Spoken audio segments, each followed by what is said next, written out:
한번 이런 질문 해보고 싶습니다. 여러분 인생에서 가장 힘들고 어려울 때가 언제였습니까? 그것이 이제 나이마다 좀 다를 수 있고, 상황마다 좀 다를 수 있는데, 우리 한 주간의 삶의 모습이 남녀노소를 불문하고 우리가 겪고 살아가는 일들이 참 무겁고 힘들다라는 건 부인할 수 없는 삶의 현실인 것 같습니다. 여러분에게 그런 면에서 한번 질문해 보고 싶은 건 여러분의 인생에서 가장 힘들고 어려운 때가 언제였는가라고 하는 생각을 한번 물어보고 싶다라는 겁니다. 오늘 본문에 나오는 이 야곱은 지난 20년 동안 가장 어려움 속에서 있었던 그런 상황이었음을 우리는 발견하게 됩니다. 야곱이 사랑했던 이 라헬 아내, 사랑하는 이 라헬이 죽음을 경험합니다. 아내가 죽습니다. 얼마나 충격이겠습니까? 베냐민이라고 하는 이 아들을 낳다가 이 라헬이 죽음을 맞이할 때 이 남편 야곱의 상처라고 하는 게 얼마나 대단히 컸을까라고 하는 생각을 해보게 된다는 겁니다. 그리고 몇 해 지나지 않아서 22년쯤 라헬이 큰 아들이고 자기가 가장 사랑했던 채색 옷을 입혔던 이 요셉이라고 하는 이 아들이 죽음이라고 하는 소식을 접하게 됩니다. 이 아버지의 눈에서 사라지지 않았습니까? 야곱 본인은 아들이 죽었다라고 생각을 했다라는 겁니다. 여러분 가운데 가장 사랑하는 아내를 잃고 자식을 잃은 슬픔을 경험한 사람이 있습니까? 혹시 우리 가운데 그런 경험을 가진 분들도 있지만 그렇지 않은 분들도 있을 텐데 그냥 상식적으로만 생각을 해도 이 고통과 아픔이 얼마나 클 거라는 생각은 충분히 짐작을 할 수 있다는 겁니다. 자, 근데 지난날에 이런 슬픔에서 야곱은 지금 벗어나지 못한 상태입니다. 더군다나 근데 이 야곱이 살고 있는 땅에 일어난 일이 뭐냐면 기근과 흉년이 찾아오게 됩니다. 모든 가족이 죽게 된 겁니다. 근데 야곱에서 양식을 구할 수 있다라고 하는 소식을 듣게 되지요. 그리고 자기 아들들과 종들을 다 보냅니다. 왜 이렇게 많이 보낼까요? 한번 생각해 보라는 겁니다. 온 땅에 흉년이고 기근이고 먹을 게 없는데 애굽에서 양식을 판다고 하니까 구할 수 있는 그런 사람을 다 동원해서 보내야 되는 거예요. 그래서 모든 아들, 그러니까 베냐민을 뺀 모든 아들과 종들을 애굽으로 보냅니다. 많은 양식을 확보해야 되니까 또 언제 이 흉년이 끝날지를 모르니까 웬만하면 많은 사람들이 가서 양식을 구해와야 되는 이런 모습이 지금 성경에 기록됩니다. 근데 여러분 성경 읽어보시면 이 거리가 400km 정도 됩니다. 그러니까 한 서울에서 부산 정도 되는 거리입니다. 비행기가 있길 합니까? 자동차가 있길 합니까? 아마 분명히 이 사람들은 낙타를 타고 가지 않았을까 짐작을 해봅니다. 그러니까 시간이 아주 오래 걸렸다라는 겁니다. 근데 우리가 잘 아는 성경 속의 야곱의 기질이 어떻습니까? 이 사람은 인내할 줄을 모르는 사람입니다. 그러니까 자식들을 보내고 종을 보내서 양식을 구해와야 되는 이 먼 거리의 이 기다림이 야곱에게는 아마 굉장히 고통의 시간이었을 거라는 생각을 하게 됩니다. 여러분 야곱의 직계가족만 70명 아닙니까? 그에 딸린 종들이 있지 않습니까? 이런 대가족이 만약 애굽에서 양식을 가져오지 못하면 이 사람들은 좀 죽는 겁니다. 저는 분명히 이 야곱이 자기 지난날의 인생의 삶 가운데 내가 아무리 힘들고 어려웠어도 하나님이 나를 굶겨 죽게 하지는 않았을 거라고 하는 믿음은 있었을 거라고 생각을 합니다. 야곱이 아무리 힘들고 어려웠어도 자기가 지나온 인생의 삶을 되돌아보면 하나님이 나를 버리지 않으셨고 나를 굶기지 않으셨고 나를 죽이지 않았다라는 걸 누구보다도 자기는 잘 알았거든요. 그러니까 이 순간에도 내가 처해 있는 상황이 굉장히 힘들고 내 능력 밖의 일들이 일어나고 있지만 야곱이 붙잡고 있는 건 뭐예요? 나는 하나님의 은혜 가운데 하나님의 은혜가 나에게서 떠나지 않을 거라고 하는 믿음을 그는 가지고 있었을 거라는 겁니다. 여러분 한번 생각해 보자라는 겁니다. 하나님이 우리를 보호하고 지켜주신다라고 하는 믿음이 있다 해도 저나 여러분이나 또 한 주간 예배드리고 우리의 삶의 현장으로 나가면 그럼 우리가 염려가 다 사라집니까? 근심이 다 사라지나요? 내일 또 가서 직장이나 또 사람들과의 이 부딪힘과 지겨운 그런 만남의 관계들을 우리가 사라지나요? 내가 믿음이 있으면 그런 게 다 없어지나요? 그러지 않다라는 겁니다. 오늘 우리가 은혜를 받고 하나님 앞에 믿음으로 결단을 해도 우리가 삶의 현장에 나가면 우리는 또다시 절망하고 낙심하고 근심하는 일들이 오늘 계속해서 이어져 있다라는 겁니다. 지금 야곱의 가족도 다르지 않아요. 당장 먹을 게 없습니다. 먼 거리를 지금 이 아들과 종들을 보냈는데 이런 오고 가는 길에 어떤 문제가 생길지 어떤 사고가 생길지 모르는 거 아닙니까? 그러니까 야곱도 지금 긴장하고 있는 거고 굉장히 두려움 가운데 있는 겁니다. 그런데 여러분 우리에게 믿음이 있다고 해서 이런 근심과 염려가 쉽게 떠나지 않는다라는 건 야곱이나 우리나 별반 차이가 없더라는 겁니다. 자, 근데 다행히 우리가 성경의 진행을 알지 않습니까? 자, 이 일행들이 양식을 애굽에서 구해옵니다. 근데 참 고약한 소식이 들려집니다. 같이 갔던 이 아들 중에 시몬이라고 하는 아들이 잡혀서 못 돌아옵니다. 지금 애굽의 가장 막강한 권력의 힘을 가진 총리의 이 모함에 걸려서 감옥에 갇히게 됩니다. 이 소식을 아버지가 듣습니다. 여러분 같으면 잠을 자겠어요? 아마 못 잤을 거라는 겁니다. 여러분, 이 당시의 애굽은 전 세계에서 가장 강한 국가 중에 하나입니다. 여러분, 조건이 양식을 다시 구하러 올 때 이 총리가 내건 조건이 뭡니까? 아버지 곁에 남아있는 마지막 끈인 베냐민을 데리고 와야 풀어주겠다. 이렇게 얘기합니다. 그런 얘기를 들었던 이 야곱의 이 아들들이 요셉에게 집안의 얘기를 합니다. 아버지가 가장 사랑하는 요셉이 잡혀갔고 지금은 고향에 막내와 아버지만 지금 남아있는데 그럴 수 없다라는 겁니다. 자, 애굽의 총리가 이 아들들이 말한 말이 사실이라면 막내를 데리고 오라는 겁니다. 그러면서 시몬을 스파이로 잡고 있는 거 아닙니까? 그러면 양식도 구할 수 없고 남아있는 사람들이 다 죽게 되는 이런 끔찍한 일들이 벌어집니다. 그러면 우리가 한번 이 상황을 한번 생각해 보자라는 거예요. 우리가 야곱의 입장이라면 우리는 어떻게 할까라는 생각을 한번 해 보시라는 겁니다. 지금 가장 사랑하는 아내인 라헬이 죽었습니다. 지금 요셉도 없습니다. 거기다 자식들이 지금 양식을 구하러 갔는데 시몬이 잡혀 있습니다. 지금 야곱에게는 아무 희망이 없는 정말 막내 베냐민을 향한 이 집착이 아마 남달았을 거라고 생각을 합니다. 근데 이 베냐민 남은 이 아들마저도 데리고 오라는 겁니다. 자, 이때 오늘 감동적인 이야기가 14절에 나오는데 이런 절망적인 상황 가운데 야곱이 뭐라고 얘기합니까? 우리 14절을 한번 다시 읽어볼까요? 자, 14절 시작.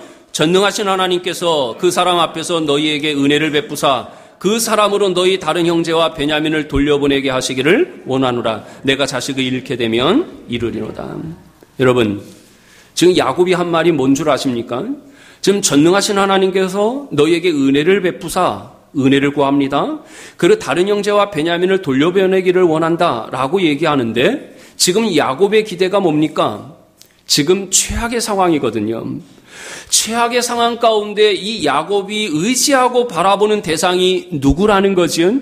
지금 전능하신 하나님의 은혜를 구하고 있는 고백 가운데 그가 하나님을 바라보고 있다는 걸 우리가 짐작할 수 있습니다. 자, 어쩌면 너무나 우리가 생각할 때 아니 나도 그런 급박한 상황이나 절망의 상황에 되면 나도 하나님 찾지. 여러분 정말 그러십니까? 아니 지난 한 주간의 삶과 여러분의 지나온 인생의 삶 가운데 이런 절망의 순간이 우리가 없었어요? 그때 여러분 하나님의 은혜를 구하셨어요? 하나님만이 내 삶의 주인이라고 고백하셨나요? 저는 안 그럴 때가 많았어요. 여러분 우리는 이런 상황 되면 누구나 야곱처럼 전능하신 하나님의 은혜를 구할 거라 그러지 않다라는 겁니다. 자, 지금 너무나 많은 것들이 지금 야곱에게 묶여져 있습니다. 총리가 시비를 겁니다. 그리고 주어진 상황은 내 능력 밖의 일입니다. 내가 해결할 수 있는 일이 아무것도 없는 겁니다. 근데 야곱이 누구를 바라봐요? 전능하신 하나님을 바라보더라는 거예요. 전능하신 하나님. 여러분 이 말씀이 왜 우리에게 크게 들리지요?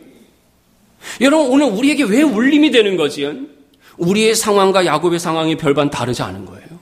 내가 또 한 주간 세상에 나가서 살아가는 삶의 현실이 지금 다르지 않다라는 겁니다. 그래서 오늘 우리에게 말하는 거예요. 이 야곱의 고백이 우리에게 크게 들려지는 이유는 뭐냐면 우리에게도 우리가 믿는 하나님이 어떤 하나님이라는 거예요? 전능한 하나님이라는 거예요. 전능하신 하나님. 우리 목사님 딸인가요?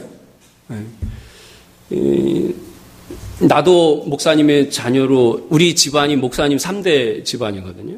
그렇게 자라왔어요. 옛날에는 이 목사님의 자녀들이 받는 그 고난이라는 게 굉장히 심했거든요. 지금은 성도들의 수준이 높아서 그런 건 없는데, 그럼에도 불구하고 이 친구들에게는 굉장히 고달픈 그 목회자의 자녀의 가정들의 삶이 있을 거라는 겁니다. 남다르니까, 제가 남다르니까 이야기하면 우리 친구에게도 아마 삶의 현장이 굉장히 힘들고 어려울 때 우리가 바라봐야 될 대상이 전능하신 하나님이라는 걸 우리는 고백해야 된다는 거예요. 그러면 지금까지 지내온 내 인생의 삶보다 하나님이 나를 위해서 예비하신 여호와 이레의 삶을 자네는 보고 살아가게 될 거예요. 그 믿음 가지고 흔들리지 않기를 부탁을 드립니다. 자, 지금 애굽의 총리가 시비를 겁니다. 그리고 모든 것이 자기 능력 밖의 일이에요. 자칫 잘못하면 온 가족이 죽을 수밖에 없는 이런 상황에 야곱이 누구를 바라본다고요? 전능하신 하나님. 여러분의 삶 가운데도 그 하나님이 여러분의 삶의 주인 되시기를 축복합니다. 여러분의 입술에서 그 하나님이 나의 하나님 되심을 고백할 수 있기를 주님의 이름으로 축복을 드립니다. 지금 야곱이 기대했던 전능하신 하나님의 은혜가 우리에게 있다면 한번 생각해 보세요. 우리가 감당할 수 없는 일이 뭐가 있겠어요? 아니, 전능하신 하나님이 나의 하나님이고 내 삶의 주인이라면 내가 지금 풀어가지 못할 숙제가 뭐가 있겠냐라는 겁니다. 내가 감당치 못할 일이 뭐가 있겠냐라는 겁니다. 우리의 삶 속에 어떤 문제라도 전능하신 하나님이 나의 하나님이라는 걸 믿는다면 우리의 삶에 해결되지 않을 문제가 전혀 없다라는 겁니다. 오늘 야곱의 고백과 야곱의 삶을 통해서 우리는 오늘 하나님의 은혜가, 전능하신 하나님의 은혜가 오늘 우리의 삶 가운데 어떻게 적용될 수 있고 어떻게 설명될 수 있는가를 우리는 세 가지로 잠시 살펴보고자 합니다.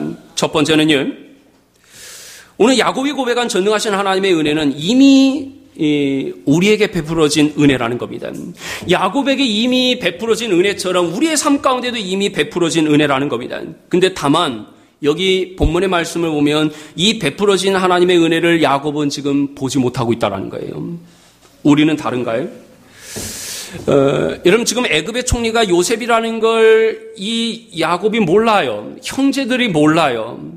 여러분, 마찬가지로요, 하나님이 우리 인생의 삶 가운데 예비하신 큰 은혜와 전능하신 은혜를 우리에게 이미 베풀어져 있는데 오늘 두 가지 이유 때문에 우리는 그 하나님의 은혜를 깨닫지 못하고 바라보지 못하는 거예요. 하나는 뭐냐면 하나님의 때와 시간이 우리의 때와 시간과 다르다라는 걸 인정하지 못하는 거예요. 많은 사람들이 기도할 때 우리는 때를 써야 된다고 생각을 합니다. 하나님 이것도 해줘야 되고요. 내가 믿는, 한번 생각해 보자고요. 여러분, 우리 신앙인의 삶 가운데 우리가 믿음 생활 잘하고 우리가 하나님 말씀대로 순종을 잘하고 다른 사람처럼 예배 한번 빠지지 않고 내가 열심히 충성하며 살아가면 우리 삶 가운데 어려움도 없고 질병도 없어야 되고 고난도 없어야 되고 내가 실패라는 걸 우리 믿음의 사람들은 있어서는 안 된다라고 하는 믿음으로 우리가 신앙생활 한다면 여러분, 그건 믿지 않는 사람들에게는 일어나야 되는 일이라는 거예요. 믿는 사람들에게는 일어나면 안 되는 일이라고 우리가 믿는다면 믿지 않는 사람들에게는 다 일어나야 되는데 여러분, 오늘 우리 주변의 삶에 보면 믿지 않는 사람들이 더 잘 살지 않아요? 더 떵떵거리고 살지 않아요? 여러분, 도대체 믿는 사람들에게는 병도 없어야 되고 실패도 하면 안 되고 고난도 있으면 안 돼야 된다라고 하는 이 출발이 여러분, 도대체 이게 성경적이냐라는 겁니다. 그렇지 않아요. 저는 저희 교회 권사님 두 분이 지금 격달로 지난달에는 폐 수술을 2번 하셨어요. 그리고 이번 달에는 여자분이 갖고 있는 여성 질환인 이 유방암이 걸려서 이제 절제를 했습니다. 서울대병원에서 두 분 다. 근데 오늘 강 목사님도 그런 경험들 우리가 목사들 모여서 하는데 제가 하혈도 했거든요. 목사가 이제 피곤합니다. 하혈도 하고 제가 지금 어깨도 잘 올라가지 않아요. 너무 아파요. 근데 성도들에게 상황이 그러니까 내가 목사가 하혈을 하니까 나를 위해서 기도해달라고 하는 말을 못하는 거예요. 내가 어깨가 안 올라가니까 나를 위해서 기도해달라고 하는 말을 못하는 거예요. 왜냐하면 성도들이 폐수술하고 유방절제 수술을 하는데 아니 그들이 처해 있는 상황이 나보다 더 힘들고 어려운데 목사가 성도들에게 위로받겠다고 얘기할 수 있겠어요? 없는 거예요. 그러면 뭘 합니까? 내가 그들의 문제를 해결할 수 없으니까 목사가 할 수 있는 일은 뭐냐면 하나님 앞에 날마다 엎드리는 거예요. 하나님 어떻게 합니까? 하나님 어떻게 합니까? 저들이 처한 상황이 저런데 어떻게 해야 합니까? 이런 기도밖에 할 수가 없게 되더라는 겁니다. 여러분 죄송합니다. 하여튼 이렇게 되어진 상황이라는 겁니다. 여러분 우리는 하나님의 때와 시간을 잘 몰라요. 하나님의 때와 시간을 잘 몰라요. 그러나 하나님이 일하시는 시간과 때가 있다라는 걸 우리는 믿음으로 받아들여야 된다는 겁니다. 오늘 오전에 여기 오기 전에 제가 설교할 때도 우리 성도들한테 그랬어요. 여러분의 인생이 지금까지 알고 온 사람이 있느냐? 지금까지 내가 살아온 이 시간까지 내가 알고 내 인생의 길을 여기까지 온 사람이 있느냐? 아무도 없지 않느냐? 그렇다면 낙심하고 절망하지 맙시다. 왜? 남은 인생의 삶도 하나님의 은혜로 우리는 살아갈 거 아니냐. 우리 남은 인생도 우리가 믿고 가면 되지 않겠느냐라는 얘기를 제가 오늘 설교를 하고 왔습니다. 여러분, 여러분의 인생도 다르지 않습니다. 여러분 지금까지 살아온 인생에 알고 온 사람 아무도 없어요. 그냥 믿고 오니까 여기까지 온 거예요. 그러면 남은 인생도 믿고 가십시오. 그러면 하나님이 여러분의 삶 가운데 너무나 우리가 상상할 수 없는 놀라운 하나님의 때와 방법으로 우리에게를 열어가실 거라는 겁니다. 그 하나님이 어떤 하나님이라는 걸 야곱의 하나님이고 오늘 예배드리는 저와 여러분의 하나님이 되신다라는 겁니다. 여러분 지금 야곱이 자기 눈에 처해 있는 지금 펼쳐져 있는 답답한 상황 아닙니까? 그런데 그가 지금 입술로 얘기하는 건 뭐예요? 하나님이 행하신 일들을 모르잖아요. 모르고 있어요. 근데 두려운 마음으로 이야기하는 게 뭐예요? 그냥 그저 전능하신 하나님의 은혜가 필요하다고 고백하는 거예요. 우리도 신앙생활 오래 하다 보면 나도 모르게 습관적으로 내가 어려움을 당하면 하나님 찾지 않습니까? 하나님의 은혜를 구하지 않습니까? 아마 야곱도 그랬을 거라는 겁니다. 지금 이 은혜가 요셉이 어린 꼬마였을 때 뭔지 모르는 하나님 앞에 받은 꿈을 가지고 있었지 않았습니까? 근데 하나님이 요셉은 몰랐지만 요셉의 인생의 삶 가운데 하나님이 얼마나 하나님의 때와 방법으로 정확하게 그 인생의 삶을 이끌어 가십니까? 나중에 요셉이 그걸 안 거예요. 여러분, 형들이 분노함으로 요셉을 죽이려고 작당합니다. 근데 하나님이 그 인생에 개입하시는 게 뭐지요? 여러분, 못된 루벤과 유다의 마음을 하나님이 움직이시잖아요. 다른 사람들 다 죽이자라고 할 때 이 루벤과 유다는 하나님이 개입하셔서 그들을 그냥 죽이지 말고 팔자라는 거예요. 애굽의 노예로 팔려갑니다. 그리고 아무도 몰랐지만 또 애굽의 노예로 보디발 집에 갔을 때 하나님이 그 인생을 개입하시는 장면들이 성경에 계속 나오잖아요. 요셉은 몰랐다니까요. 여러분 인생도 다르지 않아요. 여러분의 인생의 삶 가운데 하나님이 어떻게 우리 인생에 개입해 가시는지 우리는 몰라요. 그러나 나중에 가면 알게 된다는 겁니다. 하나님은 알고 계신다니까요. 여러분 우리와 함께 하신 하나님, 그 하나님이 우리와 함께 하실 뿐만 아니라 나보다 앞서 내 인생의 길을 인도하신다라는 거 우리는 의심할 수가 없는 거라는 겁니다. 자, 여러분 형들이 분노해서 요셉을 노예로 팔아넘기는 일이 어떤 사람들이 그런 생각합니다. 하나님의 이 큰 그림 가운데 그냥 어쩔 수 없이 행하신 것 아니냐. 이건 해석을 잘못하는 거예요. 여러분 형들의 시기와 질투로 분노했던 이 죄는 하나님의 은혜 앞에 나가는데 큰 장애물이 되었다라는 거예요. 여러분 물론 하나님이 죄까지도 선용하시고 합력할 선의로 가시는 분이 하나님이시지만 이 형들의 시기와 질투로 인해서 하나님의 은혜의 이 장애물이 되었다라는 건 우리는 놓치면 안 된다라는 겁니다. 자, 그런 상황에서도 하나님의 은혜를 베푸신 것이 결과적으로 주어진 것이지 하나님이 계획을 세워놓으셨기 때문에 우리는 어쩔 수 없이 범죄할 수밖에 없었다? 이건 아니라는 겁니다. 하나님이 우리를 죄를 짓게 하셔서 하나님의 일을 이루게 하신다? 그건 잘못된 거라는 겁니다.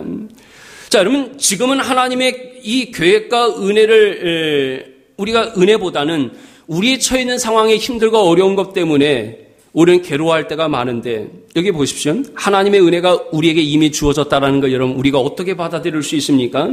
여러분 나 같은 사람이 하나님의 은혜로 구원받았잖아요. 나 같은 사람이 오늘도 하나님의 은혜로 구원받았잖아요. 이것보다 은혜 중에 은혜가 어디냐라는 겁니다. 이 구원의 은혜를 받은 우리들이 오늘도 하나님 앞에 감사하며 살아가야 되지 않겠냐라는 겁니다. 잊지 마십시오. 오늘 2019년을 살아가는 저와 여러분의 삶 가운데도 우리의 인생과 우리의 삶이 예수 그리스도 편에 선 자마다 오늘 예수 그리스도의 부활을 믿는 자마다 더 이상 영적인 패배로 가는 전쟁이 아니라 이미 우리의 인생은 어떻게 승리가 보장된 사람들의 삶의 걸음이라는 거예요. 잊지 마십시오. 여러분의 인생은 이미 승리가 결정되어 있는 삶을 살아가는 사람이라는 걸 우리는 두려워하면 안 된다라는 겁니다. 근데 다만 우리 안에 있는 죄가 하나님의 이 구원의 은혜를 보지 못하는 거예요. 발견하지 못하는 거예요. 내 인생에 여전히 역사하고 계신 하나님의 이 손길을 우리는 깨닫지 못하는 것뿐이라는 겁니다. 오늘 본문을 다시 보시면 그렇게 보고 싶던 형제들을 요셉이 만납니다. 근데 재미난 게 뭐냐면 이 요셉을 형제들이 못 알아봅니다. 자, 근데 지난날의 상처와 아픔에 대해서 요셉이 그럼 여전히 꽁하고 있는 거예요? 오늘 성경에 보면 이미 지난날의 형제들에게 받은 상처와 아픔이 하나님의 은혜로 고침받고 치유받은 상태라는 겁니다. 여러분, 요셉이 갖고 있는 지난날의 상처와 아픔이 얼마나 대단한 겁니까? 그런데 하나님의 은혜로 치유받았어요. 정리된 상태라는 겁니다. 여러분, 일이 다 끝났는데 요셉이 지금 형들이 스파이라고 몰고 있지 않습니까? 그러면 요셉이 형들을 스파이로 몰고 있는 이유가 아직도 앙금이 남아서요? 형들에게 상처가 남아서요? 내가 보복하고 싶어서요? 아니라는 거예요. 23년 전에 형들이 동생을 팔아먹었던 죄가 아직 그들 속에 남아있는가를 요셉이 지금 확인하고 싶은 거예요. 죄의 문제가 해결되지 않으면 하나님이 이 백성을 애굽으로 보내서 저들을 살리시면 뭐 할 거냐라는 거예요.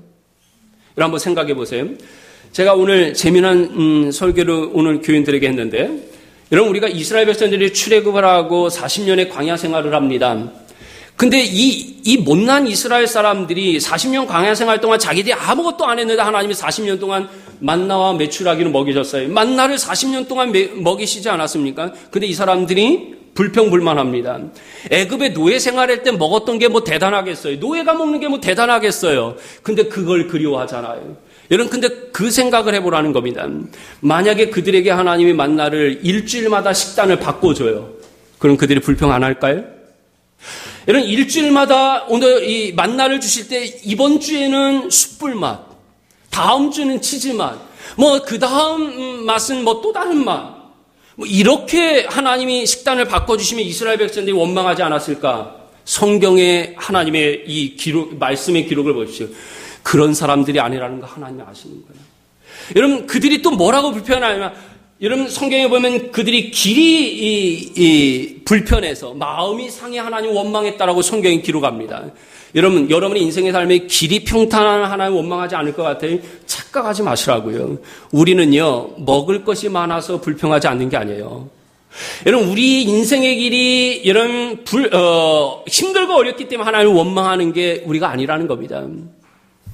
여러분 평탄해도 우리는 원망해요. 우리의 죄성이 그렇다라는 겁니다. 우리가 가지고 있는 이 죄의 본성이 그렇다라는 겁니다. 하나님의 은혜가 내 삶 가운데 사라지는 순간, 하나님의 은혜가 내 삶 가운데 임하는 게 이게 사라지는 순간 우리에게 닥치는 게 뭐냐면 원망과 불평의 인생이 될 수밖에 없더라는 거예요. 지금 요셉이 그걸 확인하고 싶은 거예요.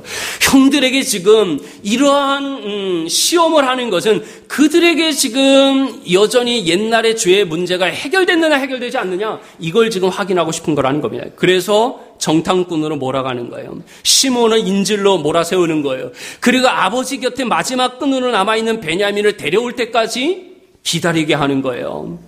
여러분 이 모든 과정 가운데 이제 드디어 이 마지막 베냐민 요셉 앞에 서는 거 아닙니까?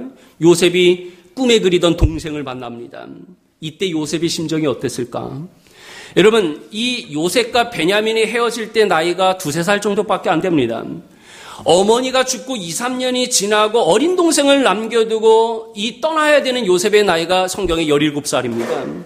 그러니까 지금 친형제는 요셉과 베냐민뿐인데 이 어린 동생이 장성한 모습으로 자기 눈앞에 와 있는 모습을 봤을 때 요셉이 얼마나 이런 가슴이 설레고 눈물 나겠습니까? 양식을 줘서 보냅니다. 베냐민 짐 속에 이 애굽의 총리가 뭘 함정을 세우죠? 은잔을 같이 넣어 보냅니다. 자, 여러분 이런 장면에서 요셉이 왜 형들을 다그치는 거지요? 이때 형들의 태도를 보고 싶은 거예요. 여러분 이때 또 누가 나서나면 유다라고 하는 이 형이 나섭니다. 하나님이 개입하신 겁니다. 이 유다 입에서 뭐라고 얘기하냐면 이 아들이 죽으면, 이 아들 누구예요? 베냐민입니다. 여러분 이 베냐민이 죽으면 우리 아버지가 죽을 것이다. 눈물로 지금 호소하고 있는 겁니다. 근데요 생각해 보세요. 이 형들이 누굽니까? 22년 전에 질투와 시기로 요셉을 아버지의 고통을 헤아리지 못했던 못된 사람들입니다. 아버지의 눈물을 헤아리지 않았던 아주 못된 사람들이에요. 근데 오늘 성경이 우리에게 다시 보여주고 싶은 게 뭐지요? 스파이로 몰아 세웁니다. 애굽의 총리가 히브리 말로 이야기하는 걸 여러분 듣게 됩니다. 형제들이 히브리 말로 하는 걸 요셉이 듣잖아요. 뭐라고 합니까? 이 모든 상황을 결론지어 얘기하는 게 뭐예요? 이게 요셉에게 행한 핏값이다. 지금 이러한 현실이 요셉에게 행한 핏값이다라고 하는 히브리 말의 이야기를 누가 들어요? 총리인 요셉이 듣는 거예요. 그러면서 내 아버지가 죽을 수 있다라고 하는 이 눈물의 호소를 듣게 됩니다. 그랬더니 내가 노예가 돼도 좋으니까 동생을 아버지에게 보내달라. 이 변화된 모습을 요셉이 드디어 봅니다. 그러면서 자기의 신분을 형들에게 밝히는 거 아닙니까? 여러분, 이 모든 의도와 목적이 하나님의 은혜의 개입하심이라는 걸 우리는 잊으면 안 된다는 겁니다. 사랑하는 성도 여러분, 하나님 왜 이러한 사건의 이야기를 오늘 우리에게 기록하고 우리에게 들려주는 걸까요? 우리 모두가 다 가지고 있는 이 죄의 문제를 해결하지 못하면 하나님의 은혜와 복에 우리는 이룰 수가 없다라는 겁니다. 여러분, 22년 전에 형들이 달라져 있잖아요. 물론 여전히 그들에게 남아있는 문제는 여전히 있어요. 여러분, 변화되지 않는 모습들이 여전히 있습니다. 형들이 죄의 문제를 고백하고 넘어설 때 요셉이 자기가 먼저 깨달은 하나님이 나를 이곳에 보내신 건 이때를 위함입니다. 이런 고백이 나오잖아요.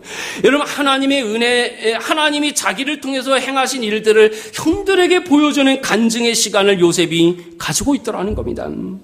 여러분, 우리가 잘 아는 것처럼 요셉이 애굽 왕에게 이름받은 이름이 뭐지요? 우리 엘림교회 성도들은 이렇게 질문하면 다 대답하는데, 여러분, 요셉이 애굽의 왕에게 받은 이름이 뭡니까? 애굽의 이름이. 또 얘기해봐. 누구야? 여러분, 우리 옛날 과자 이름도 이렇게 비슷했는데, 사분의 파네아라고 하는 이름을 갖게 됩니다. 여러분, 왕에게 이름을 받거나 호를 받는 것이 무슨 의미가 있는 거지요? 그 땅에서 성공한 자라는 거예요. 여러분, 왕에게 이름을 받았다라는 얘기는 이 사람은 성공한 사람이라고 하는 증명 아닙니까? 그런데 형들과의 대화 속에서 이 요셉이 왕에게 받은 성공의 이름을 이야기한 게 아니라 오늘 성경을 보시면 그 형들 앞에 이 요셉이 뭐라고 얘기합니까? 히브리 말로 형, 내가 요셉입니다. 이렇게 얘기하잖아요. 하나님의 언약의 자손으로 받은 그 요셉의 이름을 형들에게 지금 밝히고 있는 걸 성경은 우리에게 말해주고 있더라는 겁니다. 여러분, 죄의 문제가 뭡니까?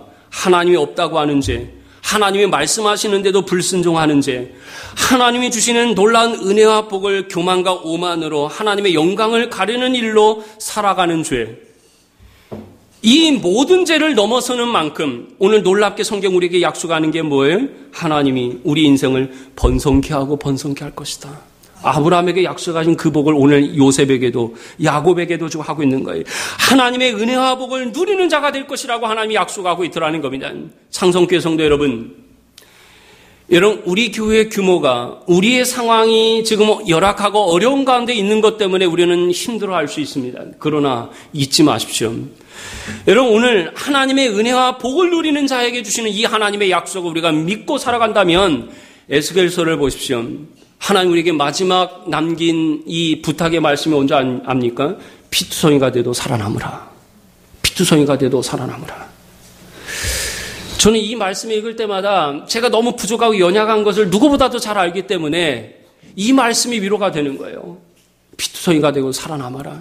여러분, 모든 걸 내려놓고 싶고 포기하고 싶을 때가 얼마나 많아요. 그러나 하나님 우리에게 말씀하는 건 뭐예요? 살아남으라는 거예요. 살아남으라는 겁니다. 오늘도 하나님의 은혜가 있는 사람들에게 오늘도 이 마지막의 삶의 모습이 어떻게 되는지를 오늘 이 야곱의 이 가족의 요셉의 삶을 통해서 우리에게 전해주고 있더라는 겁니다. 세 가지 중에 두 번째입니다.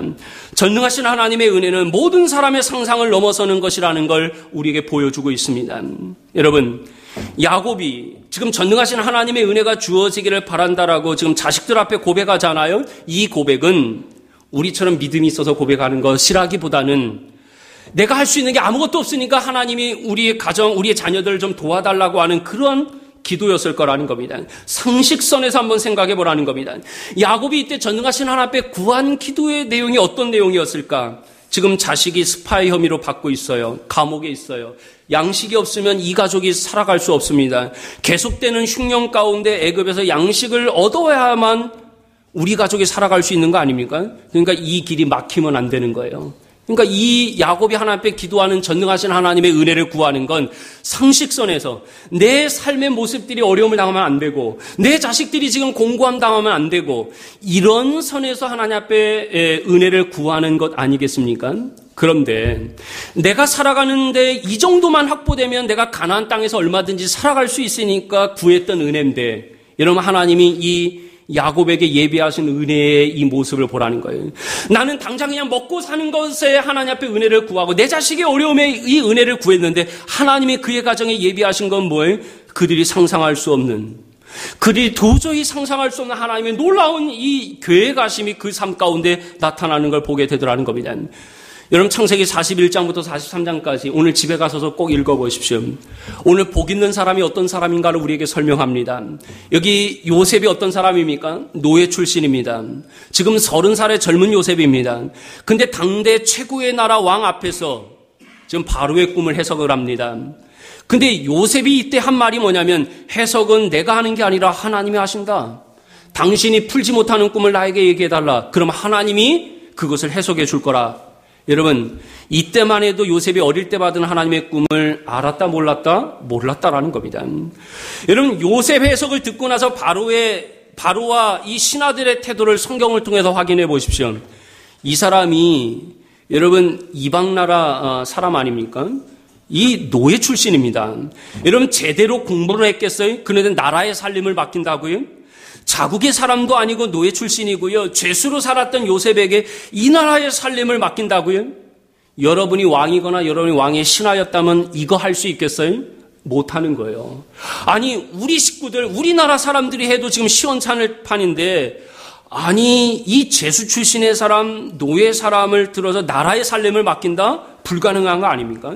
그런데 성경을 보시면 이 일어난 일들에 대해서 단 한 사람도 애굽의 신하들이 토를 달았다라는 성경의 기록이 있어요? 없어요. 없다니까요. 여러분 우리가 상식적으로 보면 이 요셉은 애굽의 살림을 맡을 수 있는 그런 자격과 조건이 전혀 없는 사람이에요. 그런데 그 애굽의 신하들이 요셉을 반대했다라고 하는 성경의 기록이 한 군데도 없더라는 거예요. 이건 뭘 얘기하는 거예요? 하나님의 은혜라는 거예요. 하나님의. 우리 교회 성도들은 이쯤 되면 아멘들을 하시던데 그래도 안 하는 건 고집이 참 센 거예요. 여러분 요셉이 지금 바로와 그의 신하들을 압도적으로 이끌어갔던 것이 뭐냐라는 걸 여러분 기억하셔야 됩니다. 학벌이요? 학벌 아니었어요. 스펙이요? 지혜요? 권력이요? 이 사람 노예입니다. 있을 수 있는 게 아무것도 없는 거예요. 노예가 인맥이 있으면 뭐가 있어요? 아무것도 없는 거예요. 그러나 그 인생의 삶 가운데 하나님이 열어가시는 걸 보라는 겁니다. 이건 뭘 얘기하는 거예요? 하나님이 그에게 주신 지혜와 영적인 권위 때문이라는 거예요. 하나님이 함께 하시는 자에게 주신 하나님의 이 권세의 능력을 오늘 요셉을 통해서 우리에게 보여주고 있더라는 겁니다. 여러분 우리에게도 이런 하나님의 은혜가 주어져 있다는 겁니다. 내가 살아가는 삶의 현실을 내 눈으로 보면 안 되는 일이 많지만 그러나 요셉이 바라봤던 하나님을 보시라는 겁니다. 요셉이 바라봤던 그 하나님을 바라보시고 고백하면 여러분의 인생의 삶 가운데 내가 상상할 수 없는 그런 하나님의 예비하심을 여러분 우리는 경험하며 살아가게 될 거라는 겁니다. 여러분 오늘 사랑하는 가족들 지금 전부 가나안에 머물고 있잖아요. 하나님께서 요셉에게 가정을 가지게 하십니다. 요셉이 총리가 됐지만 굉장히 외로웠다라는 걸 짐작할 수 있습니다. 그러니까 하나님이 이 애굽 땅에서 요셉에게 가정을 주시고 자식을 주시잖아요. 타국에 이런 살아보셨습니까? 얼마나 외로운지 몰라요. 41장에 보면 이 요셉이 아들을 낳았는데 이름을 뭐라고 합니까? 므낫세라 이렇게 이름을 짓습니다. 이건 뭐예요? 하나님이 내 모든 고난과 온 집의 일을 잊어버리게 하셨다 이런 뜻입니다.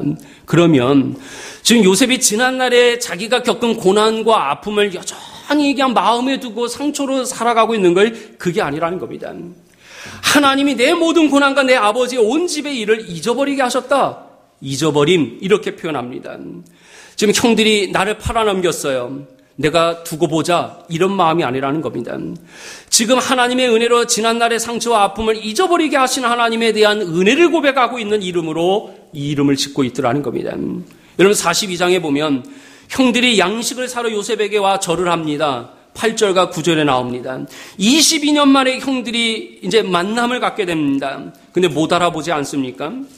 근데 요셉이 먼저 알아보고 뭐라고 얘기하냐면 요셉이 그들에게 꾼 꿈을 생각하고 이렇게 성경이 기록합니다.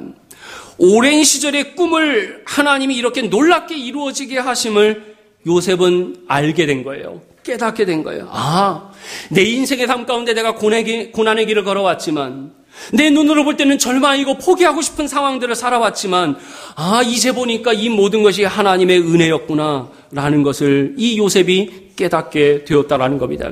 사랑하는 성도 여러분, 우리에게 임하는 하나님의 은혜도 다르지 않다라는 겁니다. 오늘 창성교회에 임한 하나님의 은혜도 다르지 않고 제가 섬기는 엘림교회 오늘도 하나님의 은혜도 다르지 않다라는 겁니다. 오늘 우리가 살면서 지금까지의 하나님의 은혜를 경험했다면 내일도 이 은혜는 우리에게 임하게 될 거라는 거예요. 여러분, 우리가 이전에 상상할 수 없었고 기대할 수 없었던, 우리가 듣지 못하고 생각하지 못했던, 아니 꿈도 꾸지 못했던 그런 하나님의 놀라운 은혜의 역사가 오늘 우리에게 이루어질 것이고 우리의 가정에게 나타날 것이고 우리의 자녀들에게 나타나게 될 거라는 겁니다.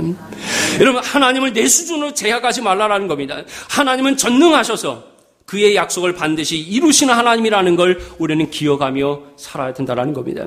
여러분의 인생의 삶 가운데 어떤 사람은 흉년을 경험하고 있는 사람이 있어요. 지금 기근을 만나고 있는 사람이 있을 거라는 겁니다. 오늘 심지어 내 아내를 잃고 남편을 잃은 슬픔 가운데 있는 사람도 있을 수 있을 거라는 겁니다.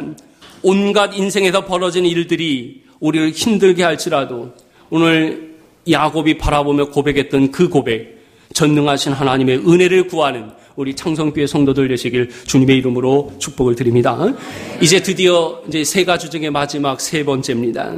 전능하신 하나님은, 하나님의 은혜는 내가 그 은혜를 누리기 전에 여전히 주인 되어 나를 이끌어 가신 하나님, 마지막 끈을 내려놓는 순간 하나님의 은혜의 본물이 우리 가정에 터져나게 되는 걸 야곱의 가정을 통해서 우리에게 말씀해 주고 있더라는 겁니다. 여러분 잘 보십시오. 14절을 다시 보시면 내가 자식을 잃게 되면 잃을 것이다. 야곱에게 전에 이런 일이 일어날 수 없는 사람입니다. 이런 고백이 야곱에게 기대될 수 없는 사람의 이 고백이라는 겁니다. 이제 뭐라고 합니까? 내가 자식을 잃게 되면 잃을 것이다. 여러분, 지금 야곱이 마지막까지 붙들고 있는 끈이 뭔 줄 아십니까? 베냐민이에요, 베냐민. 내가 다른 것은 다 놓치고 내가 다른 것은 다 잊어버려도 내가 사랑하는 아내에게 얻은 이 베냐민만큼은 내가 놓칠 수 없다, 잃을 수 없다. 이게 마지막 끈이었다라는 겁니다. 근데 하나님이 어떻게 야곱을 변화시킵니까? 하나님이 참 굳지요?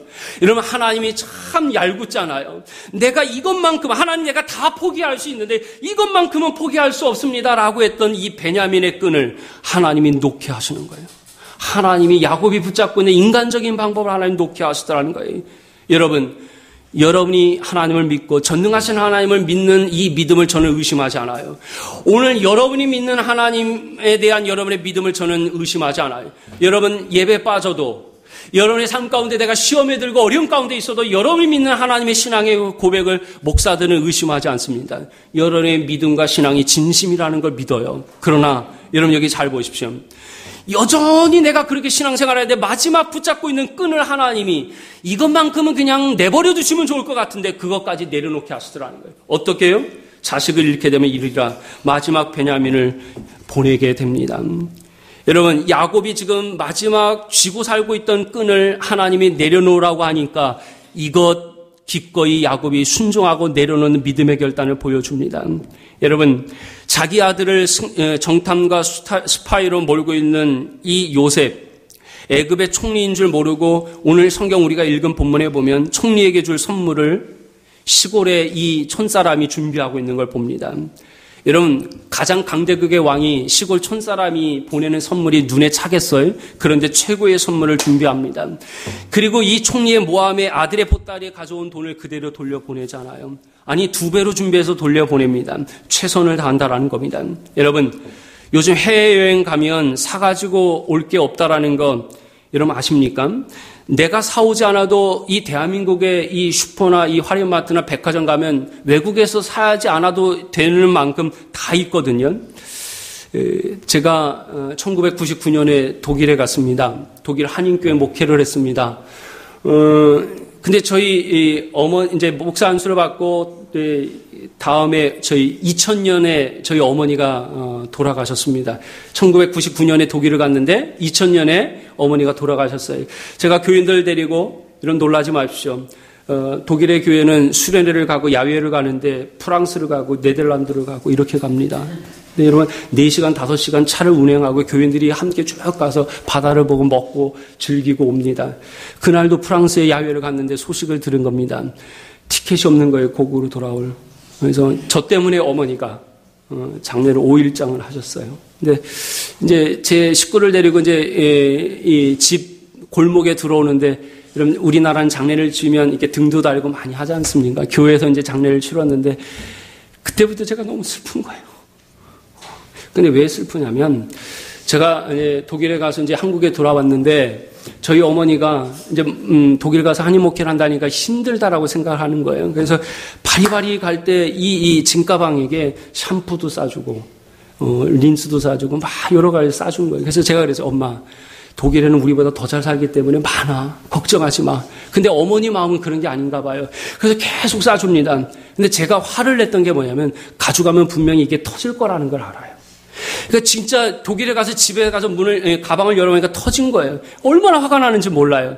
근데요, 그 얼마 있지 않아서 어머니가 돌아가셨다는 소식을 들은 거예요. 그래서 지금도 그 어머니가 그리워요. 기도해 주시는 그 어머니가 그리워요. 그래서 제가 독일 청년들에게 그럽니다. 야, 니네들 한국에 방학 때마다 갔을 때 어머니가 바리바리 싸주면 그거 마다하지 말고 가지고 와라. 그러면 내가 공항에 픽업을 가서 이런 한인 목사가 하는 것 중에 하나가 공무원 우리가 이제 동사무소나 이런 공무원에 가서 아이들이 오면 이제 행정적인 처리를 해줍니다. 목사가. 그리고 집을 얻어줍니다. 이사를 해줍니다. 세탁기 설치해주고요. 뭐 해주고 다 해줍니다. 자동차 구해줍니다. 저는 한국에서 한 번도 해본 적이 없는 겁니다. 근데 한인 목회를 하면서 그걸 제가 하고 있었어요. 그래서 그 청년들에게 그럽니다. 니네들이 한국 가서 부모들이 뭘 싸주든지 한참 우리가 순대가 굉장히 유행이었거든요. 그래서 냉동실에 며칠을 얼려놓고 갖고 와라. 그러면 독일에 11시간 비행기 타고 오면 그게 살짝 녹아요. 그럼 집에 와서 삶아서 먹으면 굉장히 맛있습니다. 근데 이러면 이 친구들이 그 얘기를 듣고 바리바리 싸웁니다. 그럼 제가 공항 가서 데리고 옵니다. 그리고 집에 데려다 줍니다. 여러분, 내 상황과 앞에 놓인 문제가 하나님도 해결할 수 없다라고 생각하는데 저희 엄마는 하나님이 하실 수 있어 이렇게 저에게 늘 어렸을 때부터 말했어요. 가정예배 드릴 때마다 아마 자네도 경험하겠지만 목사님 자녀들 중에 가장 싫은 게 가정예배 드리는 거예요. 그것도 매일 드립니다. TV를 보다가도 막 꺼요. 그럼 그 자리가 너무 싫은 거예요. 아니 굳이 이렇게 믿어야 돼? 뭐 이렇게까지 했는데 나중에 보니까요. 어머니가 가르쳤던 그 신앙의 훈련과 하나님의 은혜를 구하며 살아가는 것이 얼마나 복된지를 내가 목사가 되고 보니까 알겠더라는 거예요. 그러고 나서 내가 그 다음부터는 오늘도 하나님 앞에 엎드려 기도하는 거예요. 하나님 내가 부족합니다. 이렇게 못나고 어리석습니다. 그러나 하나님의 은혜를 구하고 엎드립니다. 이 기도로 지금까지 살아옵니다. 사랑하는 성도 여러분, 어른들을 기억해 보면요. 일본 여행 어른들이 가면 가지고 왔던 게 코끼리 밥솥이랍니다. 코끼리 밥솥. 근데 지금 일본 여행 가시는 분들 코끼리 밥솥 사오는 사람들이 있어요? 아무도 없어요. 지금 과자 정도? 그 정도 사오는데 그것도 필요 없는 게 여러분 올리브영 가면 여러분 일본의 그 사이다 같은 가스물 같은 것도 저희 집사람과 딸이 작년에 교토를 갔다 왔는데 그걸 사와서 기가 막힌 거라고 저한테 주는 거예요. 근데 그 다음날 이 올리브 여행 갔더니 그게 똑같은 게 있는 거예요. 더 싸게 있는 거예요. 그래서 참 어리석다라고 얘기합니다. 사랑하는 성도 여러분, 가나안에 살고 있는 시골 사람 야곱입니다. 근데 애굽의 총리에게 줄 선물을 오늘 성경에 우리가 읽은 것처럼 그 선물의 목록까지 다 기록하고 있는 걸 여러분 보이시지 않습니까? 이런 마음을 다하고 있다라는 겁니다. 지금 하나님이신 언약을 붙들고 가면서 야곱 자신의 연약함과 실수로 많은 그런 고난을 겪는 걸 야곱이 알고 있잖아요. 그 아버지의 고난, 이 죄성 때문에 자식들의 연약함이 지금 계속해서 이어지고 있는 걸 야곱은 봤을 거라는 겁니다. 자기 앞에 아들들을 잃을 수 있다라고 하는 큰 위기를 지금 야곱이 경험하고 있는 거라는 겁니다. 그래도 놀랍지 이 위기와 이 상황을 하나님이 반전시키는 계기를 잘 보라는 겁니다. 야곱이 지금 다른 건 다 포기하겠다라는 겁니다. 마지막까지 포기할 수 없는 게 베냐민인데 이 집착을 가지고 있는 야곱에게 하나님이 끈질기게 요구하시는 게 뭐예요? 네가 잡고 있는 베냐민을 내려놓으라는 겁니다. 네가 의지하는 베냐민을 내려놓으라는 겁니다. 이런 끝까지 붙잡고 있던 베냐민까지 하나님 앞에 내려놓는 순간 어떤 일이 이 가정에 일어난 줄 아십니까? 하나님의 은혜가 본물 터지듯이 그 다음부터 터지기 시작합니다. 여러분 성경이 그걸 기록하고 있잖아요. 여러분 내가 붙잡고 있는 끈을 내려놓는 순간 하나님이 내 인생의 삶, 내 가정의 삶을 어떻게 인도하신다고요? 하나님이 예배하신 은혜의 본물이 터지기 시작한다는 거예요. 여러분 이걸 기억하십시오. 여러분 지금의 상황, 내가 처해 있는 입장, 내가 지금 견뎌야 되는 이런 일들, 여러분 낙심하지 마십시오. 내가 끝까지 붙잡고 있는 끈을 하나님 앞에 내려놓는 믿음의 결단을 갖는 순간 나도 모르게 내 인생의 삶이 어떻게 바뀐다고요? 하나님이 나에게 예비하신 은혜의 본물이 여러분의 인생을 감당할 수 없을 정도로 하나님이 놀랍게 이끌어 가신다라는 겁니다. 이제 말씀을 정리합니다. 사랑하는 성도 여러분, 저와 여러분의 인생의 삶이 순례자라고 이야기합니다. 여러분 우리 인생의 삶이 순례자이기 때문에 이 땅이 우리의 삶의 목적이 될 수 없는 거라는 겁니다. 내가 주인이 아니고 하나님께 부름받고 쓰임받는 일꾼이고 청직이라는 것을 여러분 기억하십시오. 여러분의 생명도 여러분의 주인이 아닙니다. 제가 우리 권사님들 보니까 이런 퍽퍽 쓰러지는 주변의 사람들을 보니까 이런 여전히 지금 목사들이 질병과 고통으로 쓰러져 있는 목사들이 굉장히 많습니다. 내 생명도 내가 주인이 될 수 없고 내 건강도 내가 주인이 아니고 내가 피땀 흘려 흘린 모은 재산도 내 돈이 아니라는 겁니다. 시간이요 내 모든 것이 내 것이 아니라는 걸 우리는 하나님 앞에 고백할 줄 알아야 된다는 겁니다. 이걸 야곱이 깨닫는 순간 야곱의 인생의 삶이 어떻게 하나님의 은혜가 본물이 터졌는지를 우리는 보셔야 된다는 겁니다. 여러분 야곱이 라헬에 대한 사랑 때문에 베냐민에 대한 애착 때문에 내려놓지 못한 우물쭈물한 이 모습들, 그를 포함해서 모든 사람들이 다 죽는 일들이 예비되어 있는 이런 상황 가운데 하나님은 그를 어떻게 만들어 가십니까? 어쩌면 우리가 남은 인생의 삶 가운데 싸워야 될 진정한 큰 싸움은 내가 여전히 하나님의 말씀을 듣고도 하나님 앞에 믿음의 결단을 하고도 내가 우물쭈물하고 있는 이 모습과 싸워야 되는 게 아닌가라는 생각을 해보게 된다는 겁니다. 하나님 오늘도 지난날 요셉을 사용하셨던 것처럼, 아니 야곱을 사용하셨던 것처럼 오늘 창성교회를 사용하실 줄로 믿습니다. 여러분 오늘 세우신 여러분 한 사람 한 사람을 사용하시고 여러분의 가정을 하나님이 사용하실 줄로 믿습니다. 오늘도 이 믿음 가지고 살아갈 때 여러분 인생의 삶 가운데 앞으로 야곱에게 터졌던 은혜의 본문이 여러분의 가정에 터져서 우리가 주일마다 모일 때마다 지난 한 주간에 베푸신 은혜를 서로 교회 안에서 나누고 우리가 위로하고 사랑할 때 여러분 제발 교회 와서 세상 얘기하지 마시고 정치 얘기하지 마시고 이런 드라마 얘기하지 마시고 세상의 패션 얘기하지 마시고 여러분 오늘 하나님이 지난 한 주간에 우리에게 베푸신 은혜를 나눌 때 저 사람이 만난 하나님의 은혜가 오늘 나에게 어떤 은혜가 되었는지를 우리가 나눌 때 또 한 주간을 살아가는 힘과 용기가 생겨줄 줄로 믿어요. 이 믿음 가지고 우리가 끝까지 오늘 하나님의 약속을 붙들고 충성하는 우리 창성교회 우리 모든 식구들 되시길 주님의 이름으로 축복을 드립니다. 기도하겠습니다.